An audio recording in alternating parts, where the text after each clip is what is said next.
Welcome back.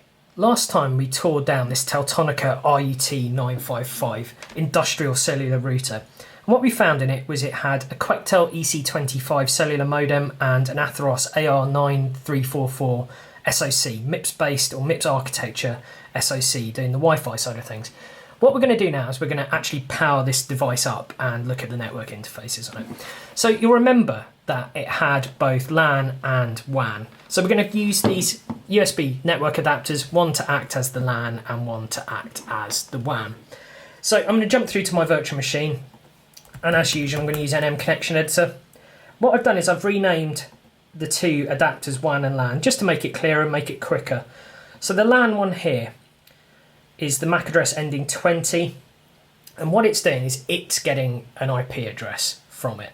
So that one, LAN ending 20. So what I'm going to do is make up some labels for these so that I don't confuse them. The other one is the WAN ending D9, and this one is acting as a router. So it's acting and giving an IP address to the Teltonika. So that one is the WAN and it ends in D9. Right, so we want to get this all connected up. So first things first, let's pop those stickers on. So we have WAN on D9. So which one's D9? These Amazon ones have got the MAC address printed on the bottom, which is good. So we'll call that one WAN D9. The other one is LAN ending 20. You don't have to write the whole MAC address out, you know, they're different. Now I'm going to connect this up using cables.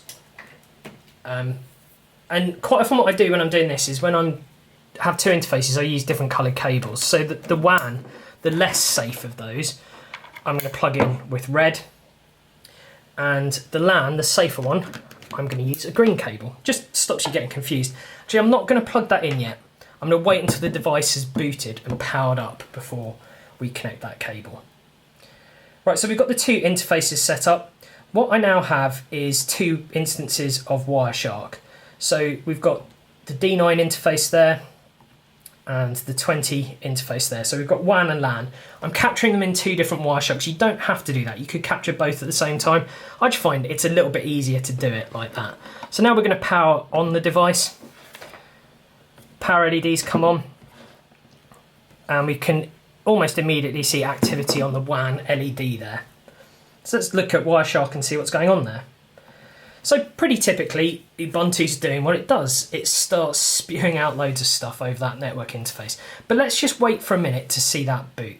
What I'm expecting to see is the router will ask for an address via DHCP. So it's going to take a few seconds to boot. This kind of ICMPv6 MDNS stuff, it's just typical Ubuntu stuff being spammed out. And it's quite awkward to make Ubuntu silent, actually. I spent quite a long time doing it a few years ago, but it's just not worth it on this type of work. So there we go. We've got DHCP discover, offer, request, and act. So this has now got the address 1042.0213. So it's now booted. What I'm now going to do is jump through to our other Wireshark instance. I'm then going to plug in our green cable into the LAN ports. And there we go, DHCP request, DHCP request. Nothing happening yet in response to that. So it's making repeated DHCP requests, but we're not getting anything back yet. Let's give it a second or two to see what happens there. Network's up. Okay, we've got DHCP discovers now, and there we go. It's now communicating. There's so much DNS there because my Ubuntu virtual machine now thinks it can communicate through this wired interface, which it can't do. It's looping back to itself. Right, so it's got the address 192.168.1.113, or my device does. It's 192.168.1.1. So let's port scan it. 192.168.1.1 -VVV. So we've got 443.22, so 443 HTTPS, 22 SSH, 53 is DNS, and 80 is HTTP. So we're getting this increasing send delay thing. This happens when Nmap detects that the device is not responding well to port scanning. It's very, very common with a lot of devices. I mean, I think we've got what we need there. We've seen it's got SSH and a web interface. Now, we could see last time on the front panel, it's got a default username and password, admin01. So let's see what happens if I just try SSHing into it like that. Admin at 192.168.1.1. And so what's happened here is that I've connected to a device with that IP before, so it's a recognised host, and it's changed. So I'm just going to remove that from my known hosts. Go again. Yep, I want to keep on connecting. Admin01. Nope. Try again. I think that was a typo. Nope. Okay, so I can't log in as admin from that perspective. Let's just try that with root and admin01. Yeah, okay, so this is kind of common with OpenWRT, which I'm fairly certain this is going to be based operating systems. There is only one user for the web interface, and it can be renamed to admin, but the same account will go in via root. So they call it RUT955. RUT955? I'm not sure. RUT955. So they've got a nice little bit of ASCII art. Let's have a look at the web interface.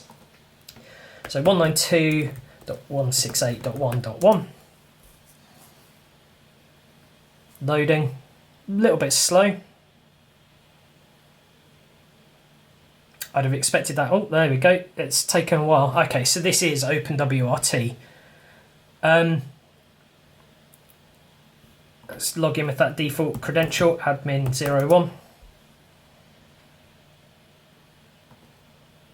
Okay, so I've logged in with the default password, and it says you haven't changed the default password for this router. You must change the password to leave this page. Okay, let's just try not doing that, just to see what happens. So I've just gone to the menu at the top there, an overview. No, it enforces a change. So I'm just going to set the password to something fairly simple. My standard IoT password. Just change that, see if it complains. Right, so there we go. It's an OpenWRT based system, you'll recognise that. So we've got a basic overview page here.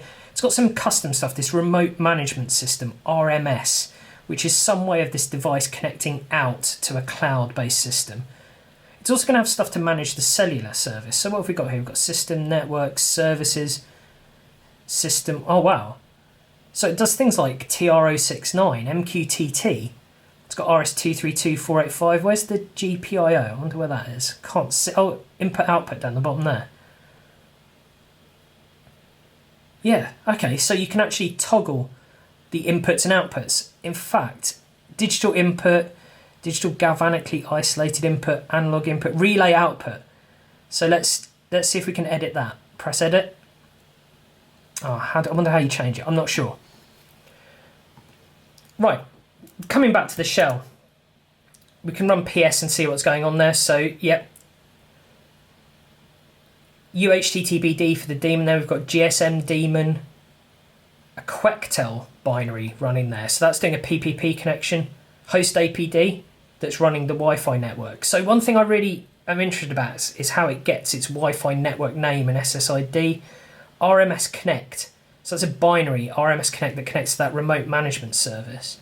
But we've got a root shell on this device. I mean, I'm not saying that that's a problem here. It's designed to let you have root access, but it means that we can start inspecting what's going on and look at some of the way it works.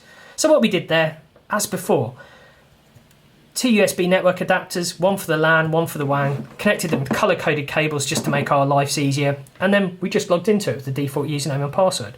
But I think next time what we're going to do is first off we're going to have a look at how it sets its Wi-Fi network up by default and see if we can determine anything interesting from that. So if you found that interesting, press the like button, press the notification bell and subscribe, and I will see you in a couple of days. Thanks for watching.